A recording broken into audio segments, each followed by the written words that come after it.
ಕಾಂಗ್ರೆಸ್ನಲ್ಲಿ ಸಂಚಲನವನ್ನು ಸೃಷ್ಟಿಸಿದೆ honey trap ವಿಚಾರ. ಈ ಪ್ರಕರಣಕ್ಕೆ ಸಂಬಂಧಪಟ್ಟಂತೆ ಹೇಳಿಕೆಯನ್ನ ಡಿಕೆ ಶಿವಕುಮಾರ್ ಕೊಟ್ಟಿದ್ದಾರೆ. ಕೆಪಿಸಿಸಿ ಅಧ್ಯಕ್ಷನಾಗಿ ರಾಜಣ್ಣರನ್ನೇ ಕೇಳಿದೆ, ನನ್ನ ಬಳಿ ಏನೂ ಇಲ್ಲ ಅಂತ ರಾಜಣ್ಣ ಹೇಳಿದ್ದಾರೆ ಅಂತ ಡಿಕೆ ಶಿವಕುಮಾರ್ ಹೇಳಿದ್ದಾರೆ. ನಮ್ಮಿಬ್ಬರ ನಡುವಿನ ಚರ್ಚೆಯನ್ನ ಬಿಚ್ಚಿ ಹೇಳೋದಿಕ್ಕಾಗಲ್ಲ, ಏನಾದ್ರೂ ಇದ್ರೆ ದೂರು ಕೊಡಪ್ಪ ಅಂತ ಹೇಳಿದ್ದೀನಿ ಅಂತ ಡಿಕೆ ಶಿವಕುಮಾರ್ ಹೇಳಿದ್ದಾರೆ. ನಾನು ಏನನ್ನು ಕೂಡ ಹೇಳೋದಿಕ್ಕೆ ಸಾಧ್ಯ ಇಲ್ಲ ಅಂತ ಡಿಸಿಎಂ ಡಿಕೆ ಶಿವಕುಮಾರ್ ಅವರು ಈ ವಿಚಾರವಾಗಿ ಪ್ರತಿಕ್ರಿಯೆ ನೀಡಿದ್ದಾರೆ. ನಾನು ಕೆಪಿಸಿಸಿ ಅಧ್ಯಕ್ಷನಾಗಿ ಅವ್ರು ಕೇಳಿದ್ದೀನಿ, ನನ್ನ ಹತ್ರ ಏನು ಇಲ್ಲ ಅಂತ ಹೇಳಿದ್ದಾರೆ. ಅವ್ರು ನನ್ನ ಹತ್ರ ಏನ್ ಹೇಳಿದ್ದಾರೆ ಅನ್ನೋದನ್ನ ನಾನು ಬಿಚ್ಚಿ ನಿಮ್ಮ ಹತ್ರ ಹೇಳಕ್ಕಾಗಲ್ಲ. ಅವ್ರಿಗೇನಪ್ಪ ಅವ್ರದ್ದೇನೋ ಒಂದೇನೋ ಇದ್ರ ಮೇಲೆ ಅವ್ರು ಹೇಳ್ತಾರೆ. ನಾನು ಅವರು ಹೇಳ್ದೆ, ಏನೋ ಇದ್ರೆ ಕಂಪ್ಲೇಂಟ್ ಫೈಲ್ ಮಾಡಪ್ಪ ಅಂತಾನು ಹೇಳಿದೆ.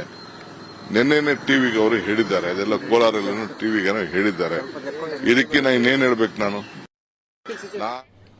ಈ ಬಗ್ಗೆ ಹೆಚ್ಚಿನ ಡೀಟೇಲ್ಸ್ ಕೊಡ್ತಾರೆ ನಮ್ಮ ಪ್ರತಿನಿಧಿ ಸುರೇಶ್. ಇದೀಗ ನಮ್ಮ ಜೊತೆಗೆ ನೇರ ಸಂಪರ್ಕದಲ್ಲಿದ್ದಾರೆ. ಸುರೇಶ್, ಇದೀಗ ಹನಿ ಟ್ರ್ಯಾಪ್ ವಿಚಾರ ಕೆಎನ್ ರಾಜಣ್ಣ ಹಾಗೂ ಡಿಕೆ ಶಿವಕುಮಾರ್ ನಡುವೆ ಶೀತಲ ಸಮರಕ್ಕೆ ಕಾರಣ ಆಗ್ತಾ ಇದೆ. ಇವತ್ತು ಈ ವಿಚಾರವಾಗಿ ಏನೆಲ್ಲ ಬೆಳವಣಿಗೆ ಆಯಿತು? ಇಬ್ರು ನಾಯಕರು ಏನೇನು ಹೇಳಿಕೆ ಕೊಟ್ಟರು?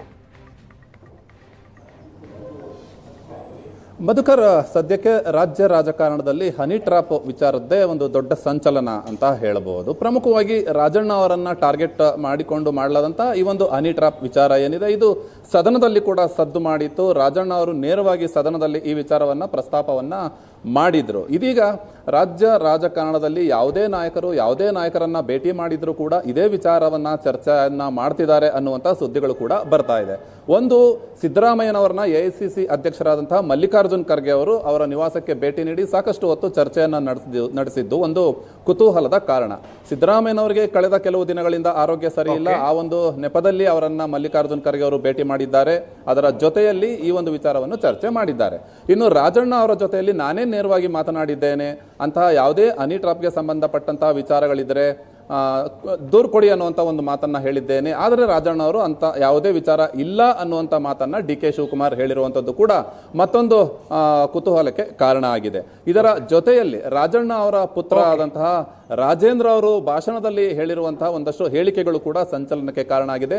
ಒಟ್ಟಾರೆಯಾಗಿ ರಾಜ್ಯ ರಾಜಕಾರಣದಲ್ಲಿ ಏನೇ ವಿಚಾರಗಳು ಸದ್ಯಕ್ಕೆ ನಡೀತಾ ಇದ್ರು ಕೂಡ ಅದು ಹನಿ ಟ್ರಾಪ್ನ ಸುತ್ತಮುತ್ತಲೇ ನಡೀತಾ ಇರುವಂತದ್ದು ಒಂದಷ್ಟು ಕುತೂಹಲದ ಚರ್ಚೆ ಆಗಿದೆ.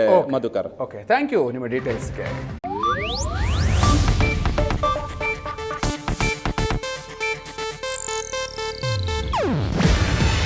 ಇದು ಏಷ್ಯಾನೆಟ್ ನ್ಯೂಸ್ ನೆಟ್ವರ್ಕ್ ಪ್ರಸ್ತುತಿ.